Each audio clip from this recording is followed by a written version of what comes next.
Hello friends, welcome back to my YouTube channel. In this video I will discuss about vital signs. तो उससे पहले मैं आपको ये बताना चाहूँगी कि मैंने ऑलरेडी वाइटल साइंस का हाफ पोर्शन अपलोड कर दिया है, जिसमें मैंने वाइटल साइंस का meaning, purpose, when to assess vital signs, equipments, normal ranges, common sites क्या होते हैं वाइटल साइंस लेने के. So left of the vital signs portion I will discuss here in this video.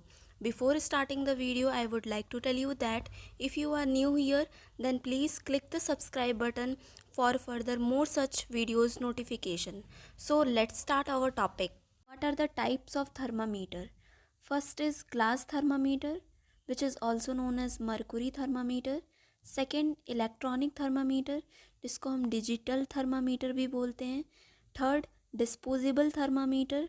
Last is tympanic thermometer, जो कि year से हम temperature लेते हैं. सो फर्स्ट हमारा आता है ग्लास थर्मामीटर, जिसको हम मर्कुरी थर्मामीटर भी बोलते हैं. Mercury glass thermometer is used for measuring oral rectal auxiliary temperature. ये यूज़ किया जाता है ओरली और रेक्टली और ऑक्सिलरी टेम्परेचर को मेजर करने के लिए.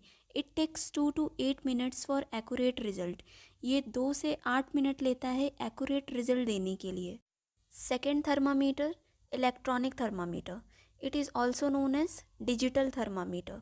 It is use to measure oral, axillary and rectal temperature.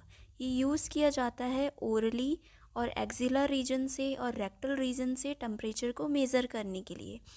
It takes about 2 minutes to 30 seconds for accurate reading. Accurate reading देने के लिए ये टाइम लेता है 2 minutes to 30 seconds. Third thermometer is disposable thermometer. It is chemical thermometer. ये एक तरीके का केमिकल थर्मामीटर होता है. Colour of chemical unit changes to specific temperature. जो केमिकल्स के कलर होते हैं वो स्पेसिफिक टेम्परेचर को चेंज करते हैं. It takes about 60 second for accurate reading. Accurate reading के लिए ये 60 सेकेंड लेता है. Last thermometer is tympanic thermometer. It is use to measure year temperature, tympanic temperature. ये यूज़ किया जाता है ईयर टेम्परेचर को लेने के लिए. इसको टिम्पैनिक टेम्परेचर भी बोलते हैं क्योंकि tympanic membrane inside the year present होता है, जिसको हम ईयर ड्रम बोलते हैं. तो ये वहाँ का टेम्परेचर लेने के लिए यूज़ में आता है. It takes about 2 to 3 seconds for accurate reading. ये एक्यूरेट रीडिंग देने के लिए 2 to 3 seconds का टाइम लेता है. Let's move on to the next vital sign which is pulse.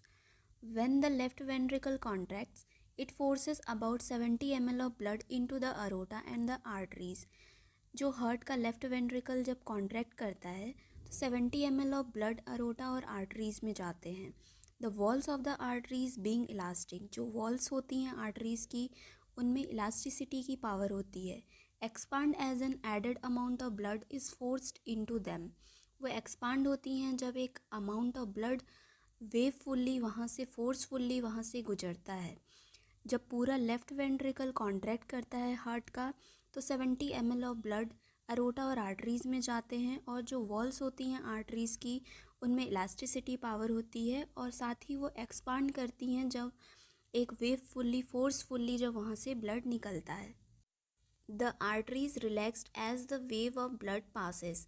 Arteries relaxed होती हैं जैसे जैसे जो वेव ऑफ ब्लड है वो पास होते चले जाता है. Only to expand again with the next wave of blood. और वो दोबारा तभी एक्सपांड होती हैं जब दोबारा से wave of blood condition create होती है आर्टरीज वॉल के अंदर. This expansion and recoil of arteries is the pulse. इसी एक्सपांसन और रिकॉयलिंग ऑफ द आर्टरीज को ही हम पल्स बोलते हैं. And serves as an indication of the frequency of the heart rate.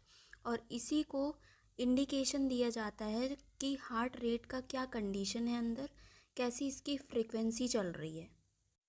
Rate is the number of pulse beats in a minute. Rate क्या होता है? बीट्स जितने होते हैं मिनट्स में उसको हम कहते हैं rate, pulse rate. Normal pulse rate को हार्ट रेट भी बोला जाता है. 60 to 100 बीट्स पर मिनट होता है और एवरेज में 72 बीट्स पर मिनट लिया जाता है एडल्ट में. The pulse can be felt by the fingers on a point where an artery crosses a bone close to the surface of the skin. जो pulse होती हैं उनको हम फिंगर से भी फील कर सकते हैं उस पॉइंट पे जहाँ पे आर्टरीज क्रॉस करती हैं बोन को और क्लोज रहती हैं स्किन के surface. Let's see what are the sites for taking the pulse. First, carotid artery at the side of the neck, neck के साइड में प्रेजेंट होती है। Brachial artery above the elbow situated रहती है inner side में।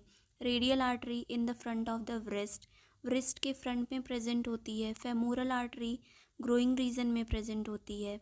Popliteal artery at the back of the knee present होती है, नी के बैक साइड प्रेजेंट होती है। पोस्टीरियर टीबियल, जहाँ पे टीबिया फिबुला बोन सिचुएटेड रहते हैं वहाँ पे पोस्टीरियर टीबियल आर्टरी प्रेजेंट होती है। Dorsalis pedis artery on the foot region में प्रेजेंट होती है। So these are the sites for taking the pulse. ये सारे आर्टरीज को हम पाल्पेट करके पल्स फाइंड आउट कर सकते हैं। Let's move on to the next vital sign which is respiration rate. Respiration is the process of bringing oxygen to the body tissues and removing carbon dioxide from it.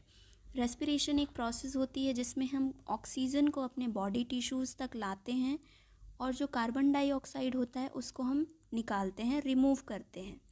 The lungs play a major role in this process.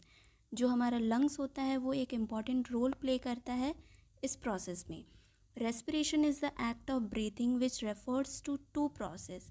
Respiration एक action होता है जिसमें हम सांस लेते हैं, breathe करते हैं, जिसमें टू प्रोसेस इन्वॉल्व होता है। First one is expiration and second is inspiration. Expiration में क्या करते हैं, जो कार्बन डाइऑक्साइड होता है उसको हम एक्सहेल करते हैं, निकालते हैं, रिमूव करते हैं।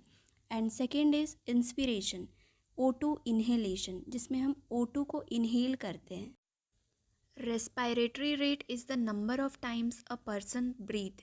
रेस्पायरेटरी रेट क्या होता है कि जो पर्सन जितने टाइम ब्रीथ करेगा उसको हम रेस्पायरेटरी रेट बोलते हैं। वन ब्रीथ में दोनों इंक्लूड होता है, इंस्पिरेशन भी और एक्सपिरेशन भी। नॉर्मल रेस्पायरेशन रेट क्या होता है एडल्ट का, 12 to 20 ब्रीथ पर मिनट और average 16 breath per minute. Some terms of respiration. First is tachypnoea, an increased respiratory rate more than 24 breath per minute। Tecnia condition में क्या होता है, जो रेस्पिरेटरी रेट होती है वो इंक्रीज हो जाती है more than the 24 breath per minute. Bradypnoea, decrease respiratory rate less than 10 beats per minute. इसमें रेस्पिरेशन रेट डिक्रीज हो जाएगा, कम हो जाएगा less than the 10 beats per minute से।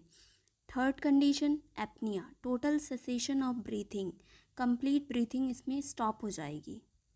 Next vital sign is blood pressure. Blood pressure is the force exerted by the blood against the vessel walls, arterial wall, which is measured in millimeter of mercury mmHg। Blood pressure एक force होता है, एक pressure होता है जो कि exert होता है बाय द ब्लड से, ब्लड के द्वारा फोर्स क्रिएट होता है अगेंस्ट द आर्टेरियल वॉल। जो ब्लड वेसल्स की वॉल्स होती हैं उनके अगेंस्ट एक फोर्स क्रिएट होता है, उसको हम कहते हैं ब्लड प्रेशर, और इसको मेज़र किया जाता है millimetre of mmHg which is Mercury. Blood pressure measurements include systolic and diastolic pressure. Blood pressure का जो मेज़रमेंट होता है उसमें सिस्टोलिक और डायस्टोलिक प्रेशर दोनों इंक्लूड होते हैं। Systolic pressure, it is the pressure in the arteries when the heart beats and pushes blood out to the body। ये एक ऐसा प्रेशर होता है आर्टरीज़ का जब हार्ट कॉन्ट्रैक्ट करता है, बीट करता है और ब्लड को पुश आउट कर देता है बॉडी से। उस टाइम जो प्रेशर जनरेट होता है आर्टरीज़ में उसको हम सिस्टोलिक प्रेशर बोलते हैं। Diastolic pressure, it is the pressure in the arteries when the heart rest between the beats. Diastolic pressure उसको हम रिलैक्सेशन भी बोलते हैं। ये प्रेशर जनरेट होता है आर्टरीज़ में जब हार्ट रेस्टिंग फेज में होता है, रिलैक्सेशन फेज में होता है, between the beats, between the contraction of the heart. Normal blood pressure होता है हेल्दी एडल्ट का। Normal blood pressure for the healthy adult is 120/80 mmHg। mmHg means millimetre of mercury. Let's move on to the methods of measuring BP. क्या क्या methods होते हैं BP को major करने के लिए। First is indirect method, taking BP by using the sphygmomanometer. Sphygmomanometer एक medical device होती है जो कि ब्लड प्रेशर मेज़र करने के लिए यूज़ में आती है। Second method which is use to measure the BP, that is direct method. An oscilloscope is use for this method. Oscilloscope equipment use किया जाता है इस मेथड में। ऑसिलोस्कोप एक तरीके का इक्विपमेंट होता है जो कि इलेक्ट्रिकल करंट में क्या क्या चेंजेस हो रहे हैं उसको एक वेव इन अ लाइन के फॉर्म में स्क्रीन पे डिस्प्ले करता है। This is a continuous method which measures mean pressure. ये कंटिन्यूस मैथड होता है जिसमें मीन प्रेशर को मेजर किया जाता है। अ निडल और catheter is inserted into the brachial artery, radial artery और फेमोरल आर्टरी। जो निडल और कैथेटर होते हैं उनको इंसर्ट किया जाता है ब्रेकियल में, रेडियल में और फेमोरल आर्टरी में और कनेक्ट कर दिया जाता है ऑसिलोस्कोप से, जिससे जो आर्टेरियल प्रेशर क्या है होता है उसको ये ऑसिलोस्कोप में डिस्प्ले करता है, क्योंकि ये कनेक्टेड होता है निडल और कैथेटर के through to the patient's body. So thank you friends. If you like the video, do like, share and subscribe my channel for further more videos notification.